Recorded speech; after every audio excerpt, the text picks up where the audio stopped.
everyone, it's Robin here, and today we're going to talk about how to trade Disney pins online. Oh my gosh, I'm so excited. I love pin trading, but you know, there's a few things that we need to do to make sure it stays great for everyone. So in today's video, I'm going to talk about 3 rules and guidelines that are the bare necessities for pin trading. Now, if you're new to pin trading, this video is perfect for you. And if you've pin traded before, I hope you stick around because I think I may have some tips for you as well. Now, I love to trade through Facebook groups. So the first thing we need to do is find the Facebook group we're trading with and look up their rules and guidelines. So I'm here in the Oh Hello Robin Disney Pins and More Facebook group, and I want to find the guidelines for pin trading. And where you will usually find this in most Facebook groups is under the announcements right here. So I'm going to click announcements and be sent straight to there. Now, here we have, in my group, we have a pin trading days calendar because we do pin trading really a couple of times a month because we do other things the rest of the month. And here we have the guidelines. So this is where you'll find it in most groups. You're gonna wanna make sure you read these guidelines so that you're clear on what the rules are for pin trading in that group. A lot of them will also say read and agree, and you'll wanna make sure you do that too. Now, another area I want to point out too is this member area right here, because this is where you'll find out who the admins and moderators are for your group. So if you click that, you can see in our group right now we have 617 members, yay! And here's the admin. So I'm an admin, my husband's an admin, my Facebook page is an admin. I don't have any moderators right now, so really we are the admins. So if you have any troubles or need to contact somebody on your Facebook group, this is where you'll go. Now, you can message them right here. I would have a message button if you looked at it, but because I'm in it, my message button, I can't send myself a message. So that's where you would contact me. So again, go to the Facebook group, hit announcements. That's where you'll usually find the rules, and they're right there. And when you want to post, hit discussion, and right here, you're just ready to add your traders. So now that we know the pin trading rules and guidelines for the group we'll be trading in, it's time to get our traders ready. Oh, so much fun. And this brings me to our first bare necessity rule: no fakes or scrappers. Oh, there's nothing more disappointing than working out a trade with somebody only to be given a fake Disney pin or a scrapper pin. Oh, so sad. So, you know, it really is up to each of us to familiarize ourselves with how to spot these pins. Well, let me give you an idea what they are. So fake and scrapper pins come in bags like this, generally eBay lots or Amazon lots of pins. They come very discounted, often less than $1 a pin. This was a 25 pin bag, and I think it cost maybe $17. Now, I know that sounds attractive, but none of these pins are authentic Disney pins, even though they are listed as being tradable pins in the Disney parks. And they are tradable because they do have the copyright C on the back. Well, let's take a little bit closer look at these. Lots of fake pins like this generally come from eBay, but I have seen them elsewhere too, like Amazon and, you know, some other sources. They will all look the same. They'll be in a bag, and they will all be individually bagged as well. You will also start seeing a lot of the same pins over and over again. Like this pin right here, I swear I see this pin in every single fake lot of pins there is. If you start seeing pins that look like this on boards, this type of look, just, you know, stay clear of the board, especially if they're in these bags. If they're in these bags, they're definitely fake pins for sure. That's what you're gonna look for. Now, when you pick up a fake pin, they do feel different. They feel lighter weight. They're very thin. Some of them feel like, this one even feels like it could almost break. But you know, we're trading online. We can't tell by feeling them. So we have to just tell by looking. Now, there are a lot of ways to judge fake pins, but I'm just gonna go over 2 here for us so that we can kind of keep an eye on these pins. And the first one is the type of enamel used. Now, fake pins will be done with soft enamel. That is a cheaper way to make pins. And the soft enamel kind of dips in the center when you can feel all the detail on the outside where you shouldn't, because Disney makes their pins with hard enamel where they're usually smooth on top. And the other way we're going to look at is we're going to look at the backs of the pins, at the Mickey waffling on those that have it, because fake pins generally have a very poor Mickey waffling going on the back. So let me grab a couple of these pins and let's just get a closer look at these. So let's take a closer look at a few of these pins. So the first one I have here, this is Mushu. Now Mushu is a really cute pin. I don't have this pin, I do have one that's comparable. This Mushu comes from a mystery bag set of stylized characters, and what I have here is I have the Dopey pin from that set. And right off the bat, I can see a few issues. Let me give you a close-up of these. So I can tell right off the bat that this Mushu pin is made with soft enamel because the enamel dips in so much so that you see these really heavy lines is really all you see. Now compare it with this Dopey pin from the same set, and Dopey is very smooth. See the difference? See how smooth Dopey is? And in his enamel, he's made with hard enamel. The Mickey waffling on the back of the Mushu pin really is poorly done too. It has a border edge around it. It's not going clean across the outside. You can look at the same Mickey border on this Dopey pin, which does go cleanly off the edge. Even though it's a darker background, it's kind of hard to see. I hope you can see that. But it does go cleanly off the edge. Let's take a look at another one. So we have a cupcake pin in here, and this is a cute Pluto cupcake pin. This comes from a booster set of cupcake pins, and while I don't have Pluto, I do have the Mickey cupcake from the same set, so we can compare these two, because right off the bat, again, we're having the same issues. This Pluto pin is very obviously made with soft enamel. As you can see the dips here in the icing, these lines shouldn't be that pronounced in it for sure.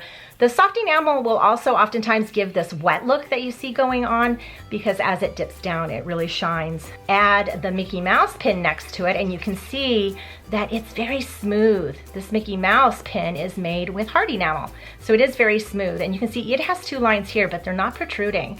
And while this pin is shiny, it's not shiny in the same way. Now let's take a look at the back. I want to show you the back of the Mickey cupcake first so that you can see how the waffling should look. It goes clearly across, very good pattern, off the edges, very neat, orderly, nice and done. Wait till you see this Pluto pin. The waffling on the back of this Pluto pin starts over here and then completely goes away and disappears. There's not even any waffling up here in this ear at all. So that is definitely another good way to check if your pins are authentic. Let's look at this Barker Bird Tsum Tsum that's from the Adventureland booster set.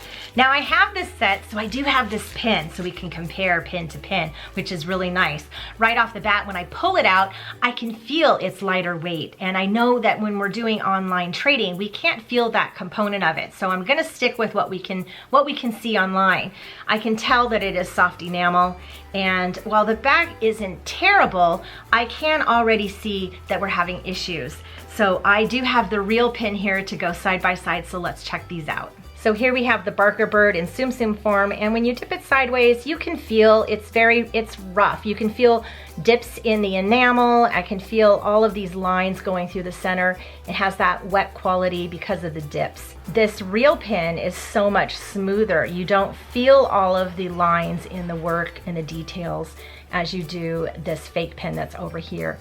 And you can tell it's smooth when you hit the light like this. You can definitely tell. Now let's just check the backs of these. So like I said, the back of this pin with the waffling isn't terrible. I've seen worse. So I might not even be able to tell just by looking at the back. But when you do compare it to the real back, this is done so much better. It's just smoothly across, no lines, no fuss. And this one just has a little bit.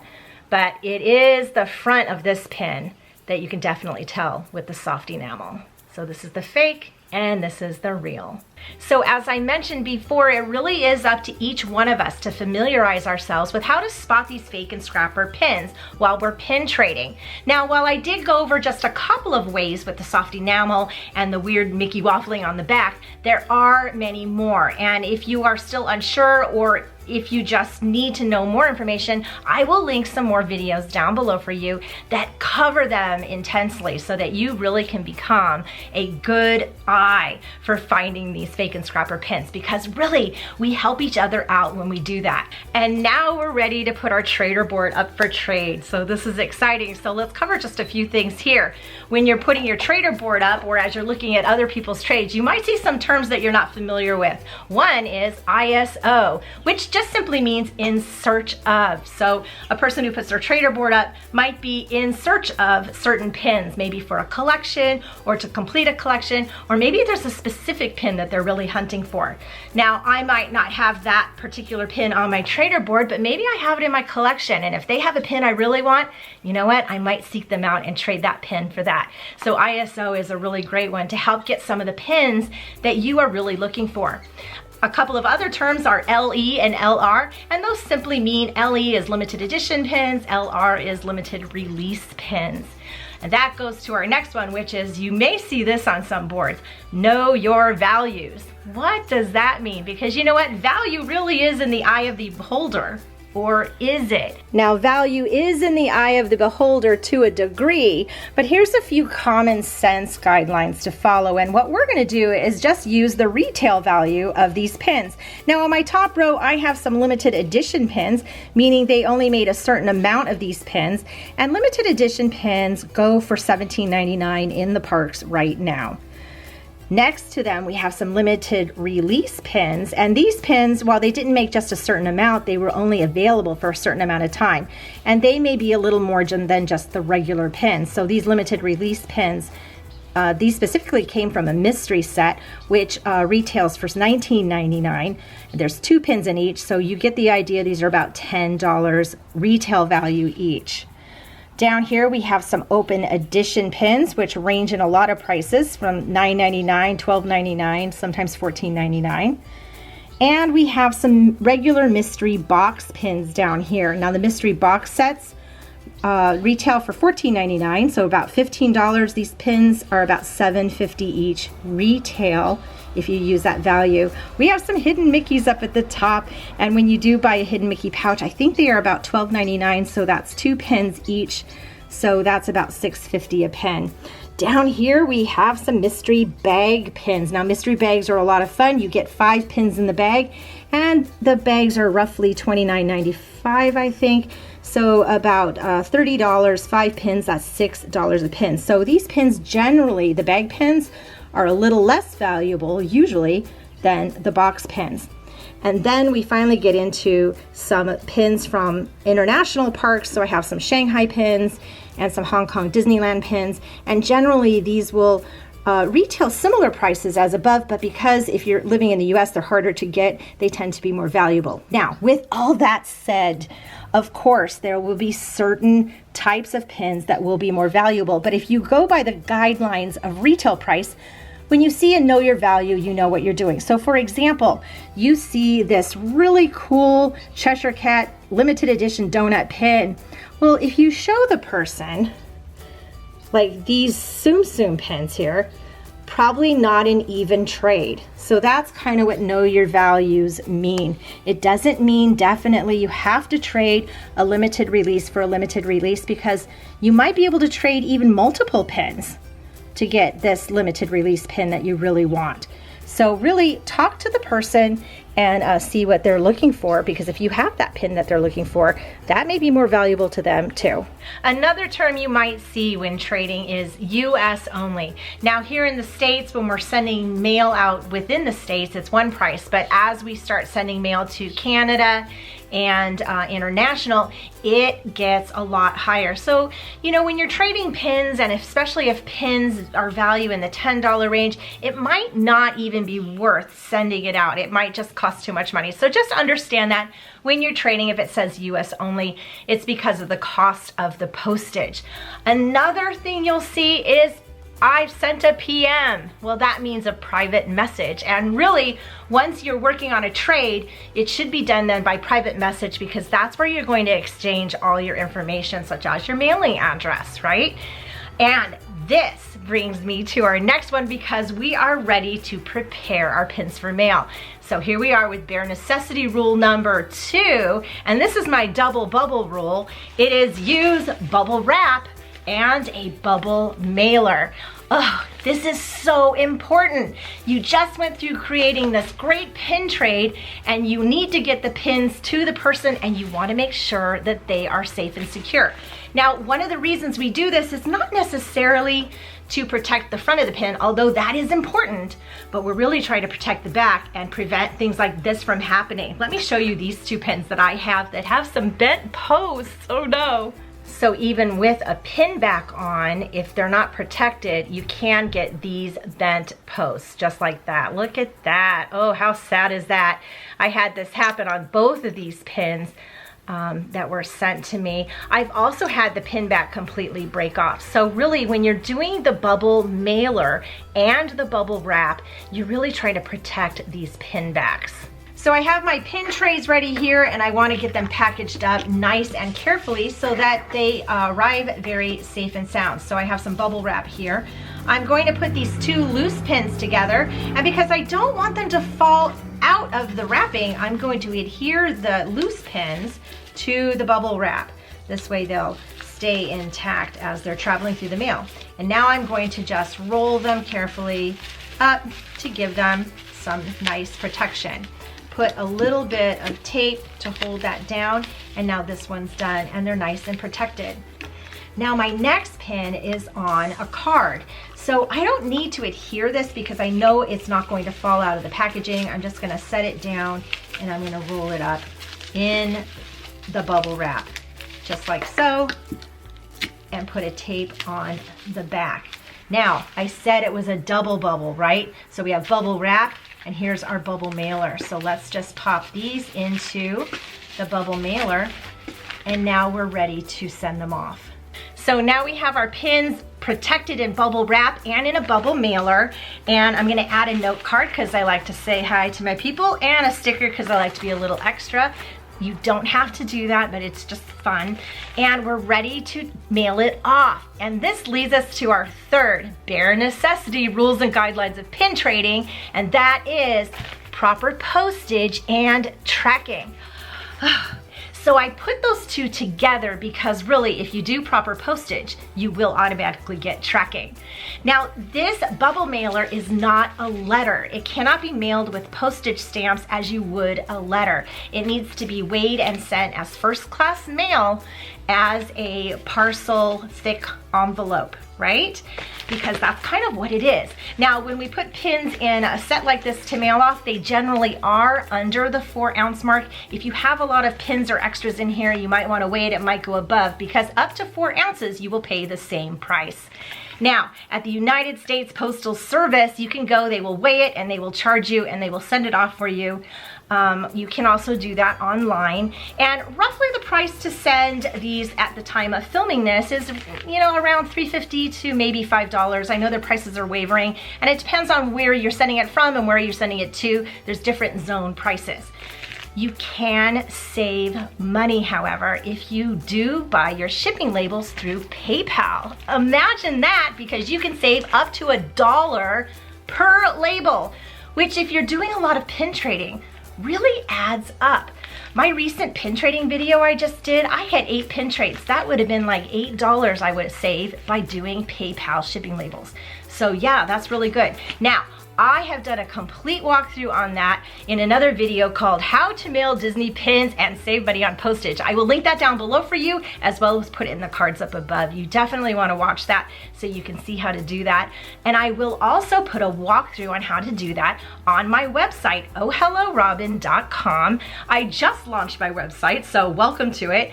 And I will put a complete walkthrough on how to purchase the shipping through PayPal. So it really does save money, and it is really helpful too. And now that you have your tracking number, you can send it to the person you're trading with so they can see where their pins are traveling around in the US or the world and when they're going to arrive. And they should do the same for you, because communication is key in keeping trust in the pin trading community. Because, you know, it's really not just about getting great pins or getting mail, which really is a lot of fun. It's about building those relationships with people. That's really a lot of fun. That's my favorite part of pin trading. Okay, so you've done everything right, but you know what? What if a pin trade goes south. Oh no, never ever feels good, that's for sure. You've done your part. You familiarized yourself with the fakes and scrappers. You've packaged your pins properly. You mailed them off with proper postage and tracking, but you weren't reciprocated and something went wrong with the pin trade. Well, there's a couple of things that you can do. And number one is you can reach out to the person you traded with. That would be the first thing you can do, because more often than not, they will want to help rectify the situation. The second thing you can do is reach out to an admin or moderator on your Facebook group. They are there to help, and they also want to keep aware of what's happening in the pin trading world. Now, they can step in and mediate for you, but realize, you know, all of us admins and moderators, we're real people too. We're not really miracle workers or magic makers, but we will do what we can to help out. Pin trading can be a lot of fun, and we want to keep it that way. So let's reiterate our 3 bare necessity rules and guidelines for pin trading. 1, no fakes or scrappers. It's important that we each familiarize ourselves with how to spot these fake pins so we can get them out of our pin trading community. 2, double bubble. Make sure we protect our pins with bubble wrap and bubble mailers. And 3, use proper postage and tracking so that the mails get to where they're going and that we can keep an eye on where they're at. These will all help keep pin trading fun for everyone. Oh, this video was great to do. If you have any questions, please feel free to ask down below and I will be more than happy to help. I have some resources that I'm also going to list below. More resources on how to spot those fake pins, resources on how to save money with postage, and also you can visit my website, ohelloRobin.com, and I will put a walkthrough on the PayPal shipping label and how you make that.